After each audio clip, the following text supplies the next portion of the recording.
우리 앞에 뒤에 인사하겠습니다. 잘 오셨습니다. 7월 한 달도 승리합시다. 인사하겠습니다. 잘 오셨습니다. 7월 한 달도 승리합시다. 아멘. 오늘부터 몇 주간 동안 우리가 룻기서의 말씀을 이제 나누려고 합니다. 우리가 여호수아 말씀을 긴 시간 동안 나누었고요. 또 그 전에는 사무엘 상하의 말씀을 나누었습니다. 여호수아 다음에 사실은 사사기의 말씀인데 사사기에 대한 내용은 뭐 중간중간 우리가 나눈 기억들도 있고 또 룻기는 사사기 안에 포함되어지는 성경이기 때문에 우리가 룻기서를 오늘부터 몇 주간 동안 나눌 기회를 좀 갖고자 합니다. 룻기서는 특이한 점이 있습니다.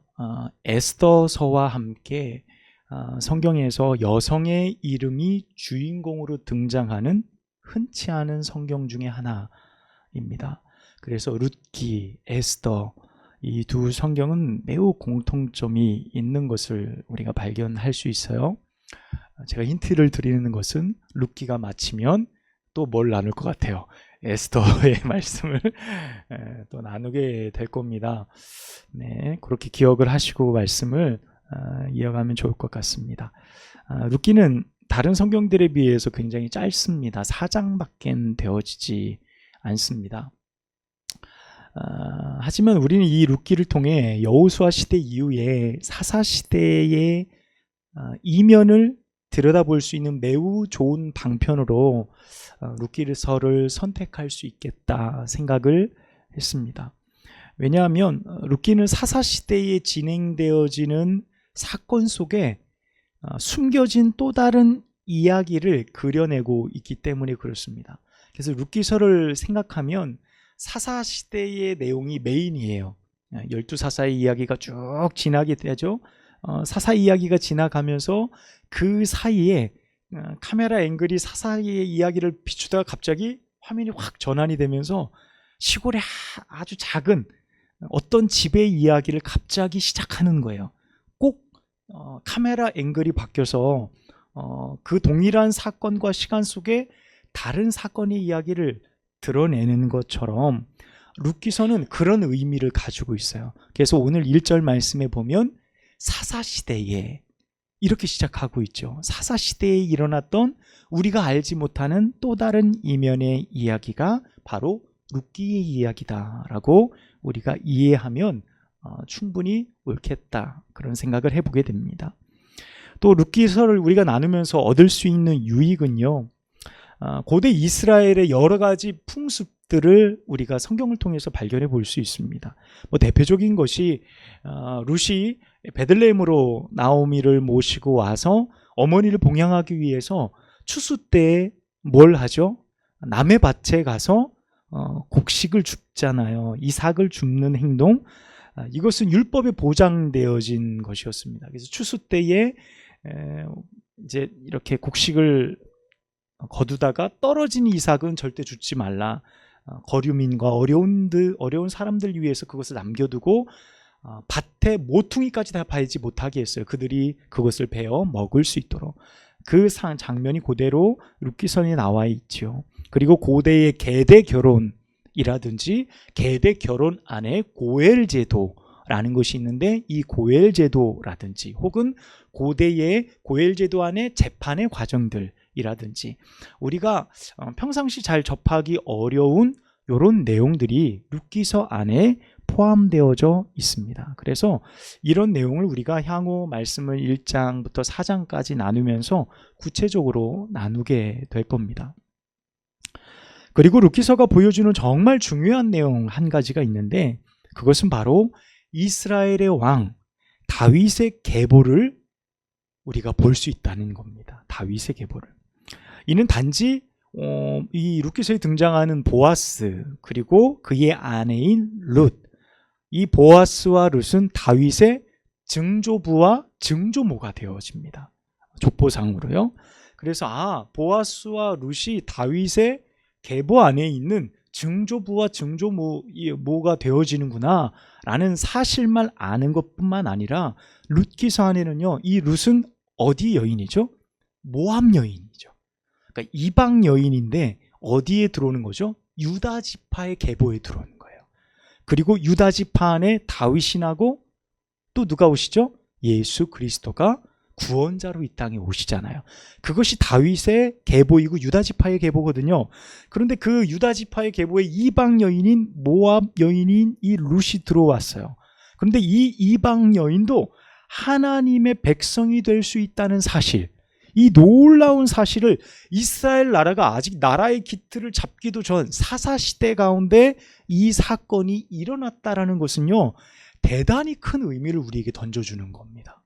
그래서 우리가 그 족보를 보면서 하나님의 계획이, 하나님이 이 구원의 계획이 단순히 저 선민 사상에 빠져 있는 이스라엘뿐만이 아니라, 그들만을 위한 것이 아니라 모두를 위해서 이미 열려 있었구나라는 사실을 우리가 발견할 수 있는 매우 중요한 성경이 룻기다라고 말할 수 있습니다.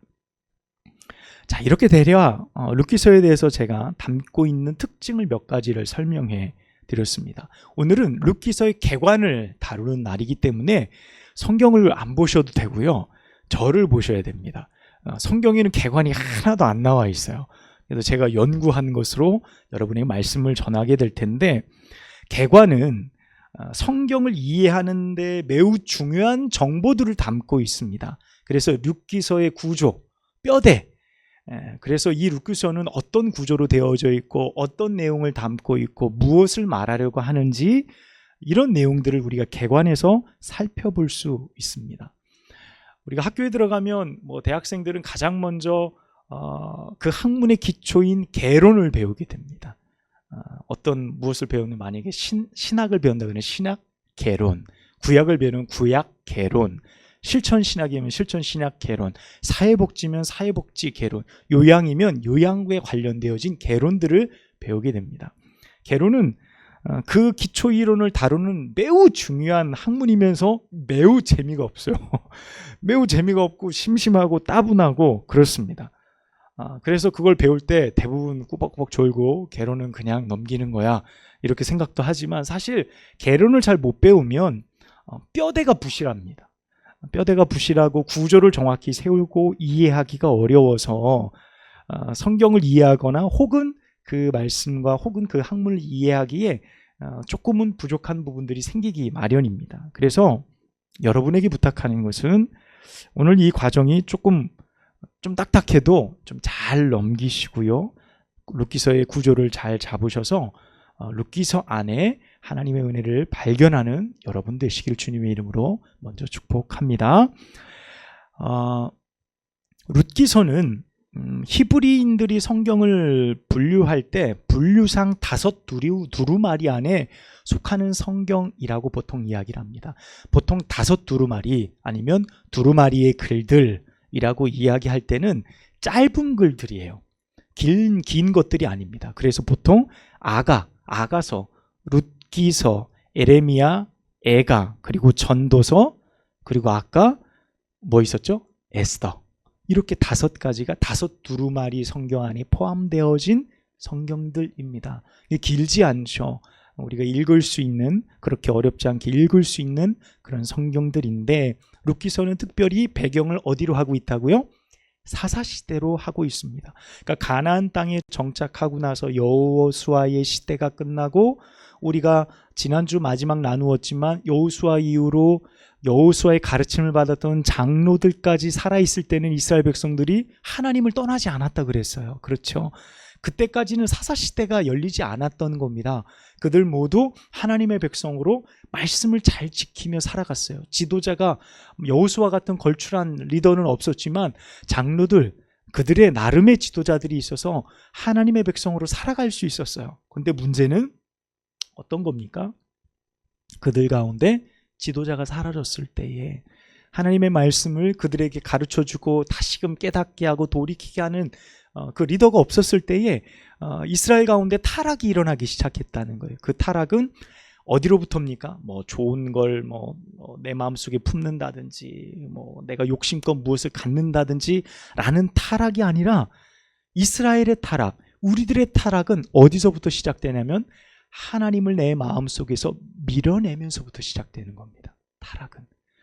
하나님을 내 마음속에 밀어내고 내 마음 가운데 다른 것들로 채워놓기 시작하면서부터 타락이 시작되어집니다. 그러니까 사사시대는 바로 이와 같은 타락으로부터 시작이 되어졌어요. 그래서 하나님이 그들에게 사사를 보내서 깨닫게 하죠. 먼저는 주변에 있는 강한 나라들을 일으켜서 그들 막 괴롭히잖아요. 어렵게 하잖아요. 그때 하나님 앞에 이스라엘 백성들이 우리 좀 살려주세요. 잘못했어요. 그때 사사를 보내서 하나님이 그들을 구원하시고 30년, 40년 동안 그들을 지키시다가 또 죄를 범하고 이 일이 계속 반복되어지는 것이 사사시대의 일이었다라는 겁니다. 자, 이 사사시대 안에 룻기서가 자리하고 있습니다. 우리가 잘 알듯이 사사시대는요, 하나님을 향한 타락과 심판 그리고 은혜, 이 세 가지가 계속 쳇바퀴처럼 반복되는 매우 이스라엘의 슬픈 역사를 그리고 있는 것이 사사시대입니다. 바로 그 자리에 룻기가 자리하고 있는데 이 룻기를 바라보는 이해하는 학자들마다 룻기서의 관점이 상이합니다. 조금씩 다 달라요. 4장의 성경을 가지고 어떤 분은 이렇게, 어떤 분은 또 이렇게 이야기를 합니다. 어떤 학자는 이 룻기서의 내용을 보면서 나오미의 가정이 이 사사시대 안에 굉장히 빛나는 신앙, 고결한 믿음을 지켜낸 이야기다라고 룻기서를 평가하는 학자들이 있습니다. 그러니까 룻기서 전체를 볼 때, 야, 그래, 하나님의 이야기가 나오고, 네, 어머니의 하나님이 나의 하나님이 되고 어머니의 백성이 나의 백성이 되겠습니다. 우리가 너무나 유명하게 외우는, 꼭 에스더의 말씀처럼 내가 죽으면 죽으리라, 꼭 이런 것처럼 굉장히 강렬한 신앙의 멘트들이 성경 안에 나와 있잖아요. 그래서 우리가 이 성경을 기억하면서 아, 그래, 룻기서는 이 사사의 암울했던 시대 가운데 정말 빛나고 고결한 믿음을 이야기하는 한 가정의 이야기다라고 이렇게 바라보는 학자가 있습니다. 또 반대편에 어떤 학자는요, 나오미 가족 역시 사사시대 사람들처럼 별반 다르지 않았던 사람들이었다라고 평가를 합니다. 꼭 자신들의 안정과 평안, 내가 평안하고 안전하기 위해서 약속의 땅인 어딜 떠나요? 유다 지파가 베들레헴을 떠나잖아요. 가뭄이 들어서. 꼭 가뭄이 들어서 아브라함이 애굽으로 내려갔던 것처럼 그들이 모압 땅으로 갑니다. 그리고 거기서 잠깐 있다 오는 것도 아니죠. 아예 거기에서 눌러 살아요. 자신의 두 아들 말론과 기련도 모압 며느리를 맡게 해서 거기에서 정착해서 살게 한다는 거죠. 그래서 이 모든 상황을 볼 때 그들은 평안하지도 못했고, 그들이 원했던 평안도 지키지도 못했고, 그들의 믿음도 지키지도 못했다라고 평가하는 평가도 있는 것을 봅니다. 여러분은 어떻게 생각하십니까?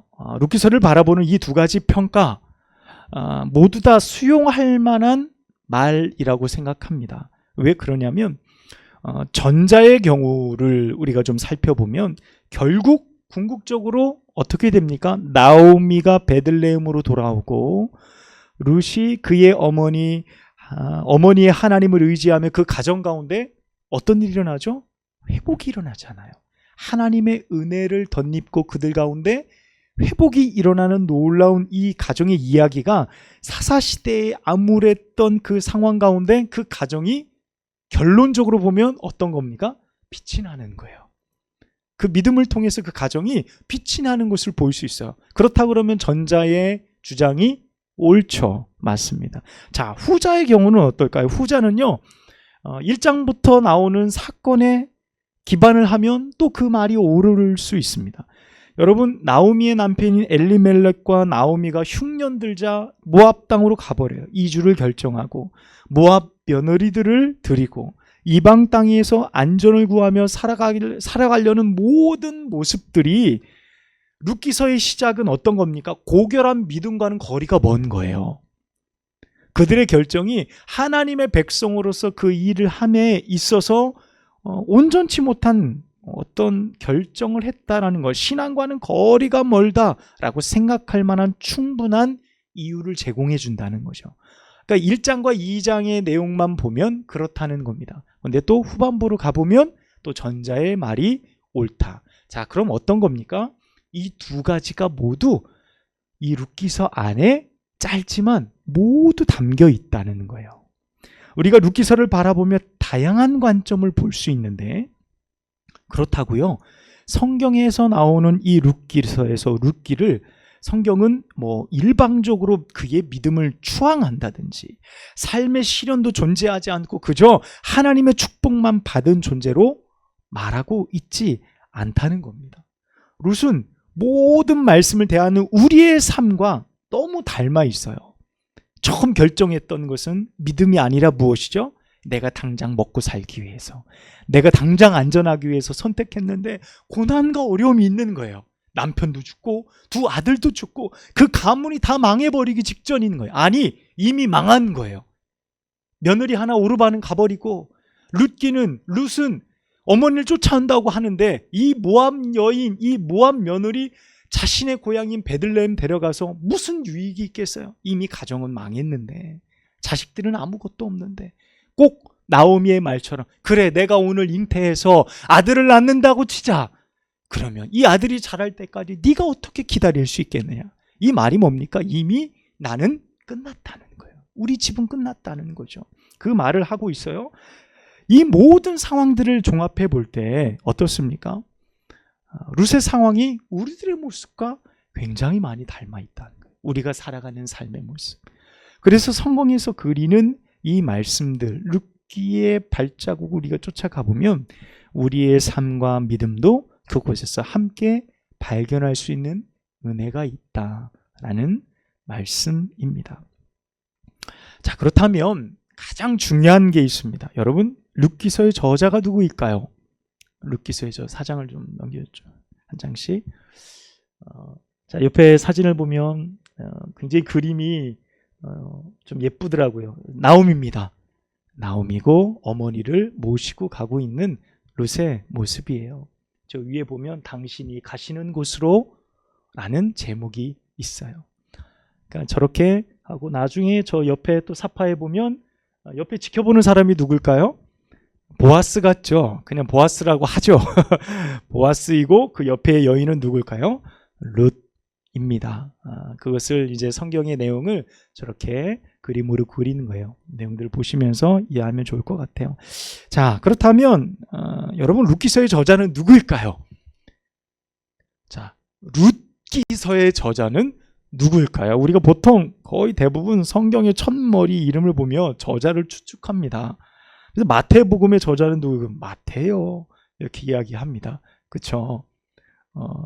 요한복음의 저자는 요한이고 사무엘 상하의 저자 사무엘입니다. 이렇게 이야기를 합니다. 그래서 우리도 룻기서의 저자 역시 룻입니다 라고 이야기할 수 있어요. 그런데 안타깝게도 룻기서의 저자는 룻은 아닙니다.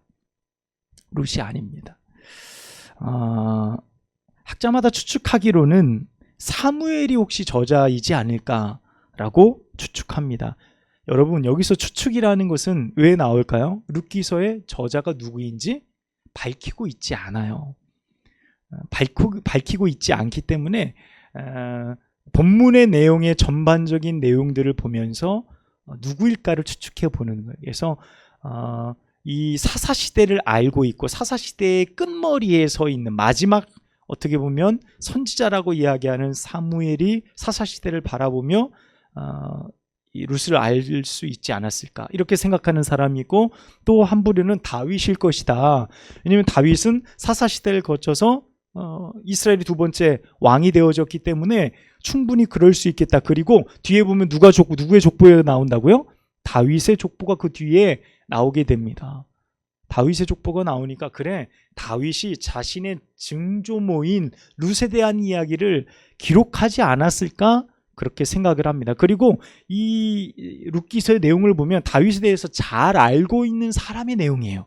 다윗을 잘 모르면 이 내용들을 기술할 수 없거든요. 그런 걸 미루어 볼 때 다윗이지 않을까, 이렇게 생각하는 사람들도 있습니다. 어쨌든 또 한 부류는 솔로몬이다 뭐 추측하는 사람들이 있는데 정확하지 않아요. 꼭 신약 성경의 히브리서처럼 저자가 명확하지 않습니다.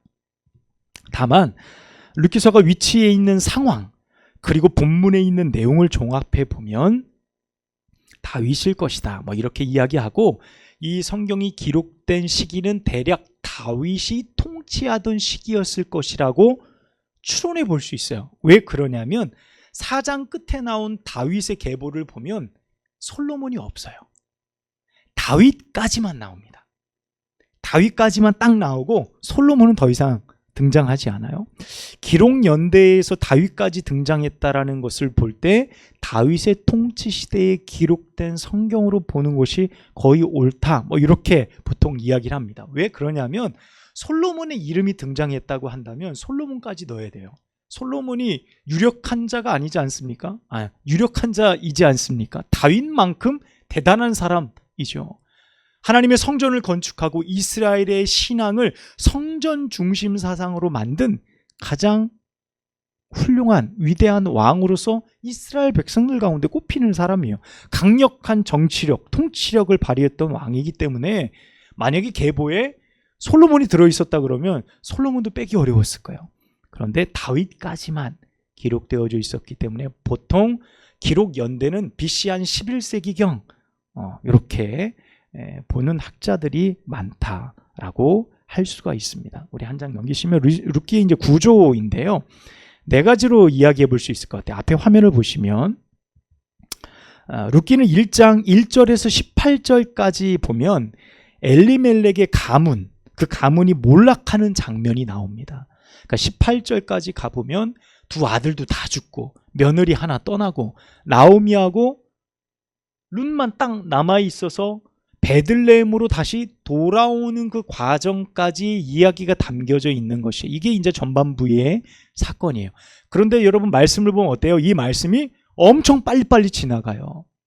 사사시대의 흉년이들이라 한 유다지파 사람 중에서 엘리멜렉이 있으니 모압으로 갔더라. 그런데 가자마자 그 다음 절에 뭐 어떻게 나오죠? 죽어요. 그냥 엘리멜렉이 죽어요. 그리고 거기서 한 10년쯤 지났는데 어떻게 됩니까? 며느리 다 맞아들였는데 두 아들도 죽었다. 이 사건이 굉장히 몇 절 안에 함축되어지고 빨리빨리 사건이 진행되어진다는 느낌을 받게 합니다. 그리고 1장 19절에서 2장 23절까지 말씀은요, 베들레헴으로 돌아온 이 나오미와 룻, 그들의 상황 굉장히 비참하고 먹을 것조차 없어서 밭에 나가서 곡식을 주어서 어머니를 봉양해야 되는 상황, 룻의 헌신, 이와 같은 말씀들이 본문 안에 담겨져 있습니다. 그리고 세 번째를 보면 3장 1절에서 18절까지 말씀을 보면 추수 때가 되어 우연히 누구 밭에 가죠? 보아스의 밭에 가게 되어집니다. 그래서 보아스와 만나게 되어지고 그 이야기를 룻이 어머니에게 와서 하게 돼요. 제가 오늘 밭에서 곡식을 줍는데 어떤 남자의 밭에 갔는데 그분이 제게 굉장히 많이 잘해 주었습니다. 그래서 어머니 많이 가져왔어요. 네, 물어봤더니 보아스, 그래 보아스, 우리의 기업을 물을 자다. 이것은 기회야 하면서 이제 나오미가 이제 어떻게 하라고 이야기해 주는 장면이 나오게 되어집니다. 그래서 보아스의 도움을 통해 만나게 되어지고 그 집안이 은혜를 입는 그런 과정이 되어집니다. 그리고 4장 1절에서 22절까지 말씀을 보면 보아스가 룻을 기업물을 자로 내가 그 책임을 지겠다. 고엘 제도, 책임을 지겠다라고 이야기하면서 자기보다 먼저 앞선 자한테 이야기하고 나서 그 사람이 난 싫다고 장로들 앞에서 신발 탁 벗어주는 장면이 나오죠. 그러고 나서 보아스가 그 다음 기업물을 자가 되잖아요. 그러고 나서 룻과 함께 결혼하고 아이를 낳고 다윗의 계보가 나오고 이렇게 해서 말씀이 끝나게 되어져요. 그래서 이렇게 네 부분으로 우리가 이 룻기의 구조를 간단하게 볼 수 있습니다. 룻기서는 4절 하반절의 말씀처럼 4절 하반절 맨 끝에 보면 이렇게 말씀이 기록됩니다. 그들이 거기에 거주한 지 10년쯤 되어, 이렇게 되어 있어요. 10년쯤 되었다. 10년 되었을 때 무슨 일이 일어납니까? 남편 두 아들 모두 죽게 되어지죠. 그 뒤로 베들레헴으로 돌아왔을 때가 마침 무슨 때예요? 추수할 때였어요. 마침 추수할 때가 되었어요. 그러니까 룻기서의 전체의 내용을 보면 엘리멜렉이 가족 데리고 모압에 넘어가서 마지막 룻과 보아스가 결혼하는 시기까지 대략 한 11년에서 12년 정도의 기간을 담고 있다는 것을 우리가 대략적으로 알 수 있습니다. 그리고 룻기서에서 등장하는 이스라엘의 고엘 제도, 즉 기업 물을 자에 대한 내용이 매우 중요하게 다루어지는 것을 볼 수 있어요. 여기서 말하는 고엘, 친족에 대한 구속의 의무, 그러니까 자식 없이 남자가 죽었을 때 그 가문의 대를 잇기 위해서 고엘 제도를 이스라엘 가운데서는 고대 제도로 선택하게 됩니다. 이것이 그 가문을 구원하는 거예요. 그 가문을 살려내는 일이었어요. 이스라엘 백성들 안에서는요. 그래서 그것을 구속하는 의무를 지니는 것인데요. 비록 룻이 이방 여인이었지만 보아스는 나오미 가문의 고엘의 의무를 지닌 자로 보아스를 통해 다 망했던 나오미와 룻의 집안을 구원하고요. 새롭게 그 집안을 세우는 축복의 거룩한 사실을 우리가 성경에서 발견해 보는 거예요. 그런데 이 고엘 제도, 그 가정, 다 망해버렸던 나오미의 가정을 다시금 살려내는 거룩한 놀라운 이 일이 바로 예수 그리스도의 구속의 사건을 우리가 그 가운데서 발견할 수 있는 놀라운 일이라는 거예요. 여러분, 나오미가 엘리멜렉이 누구 가문이라고요? 유다 지파 가문이라는 거예요. 유다 지파와 다윗의 가문, 예수 그리스도가 그 가운데서 오셨죠. 사실 이 고엘 제도를 생각할 때요, 우리 역시 누굽니까? 우리 역시 이방인이에요. 우리 역시요, 룻과 같은 이방인에 속한다는 겁니다. 고엘 제도와는 사실 상관없이 우리는 완전히 이방인이기 때문에 우리는 구원의 백성이 아닌 거예요. 구원의 계보에 들어갈 수도 없는 존재들입니다. 구원과는 거리가 먼 존재들이죠. 그런데 예수님께서 실로 이 땅에 성육신 하셔서 당신의 목숨을 온 인류의 제물로 모든 죄를 담당하시기 위해 우리를 위해 대속물로 내어주신 사건이잖아요. 이 보편적인 사랑과 구원이 이방인들에게조차 생명으로 들어올 수 있다라고 문을 열어놓으시는 거예요. 이 룻기서의 말씀을 통해서 우리가 그 사실을 함께 발견할 수 있다는 거예요. 그래서 우리가 이 룻기를 읽으면서 우리들에게 예수께서는 무엇이 되시는 거예요? 나의 영적인 고엘이 되시는 거예요.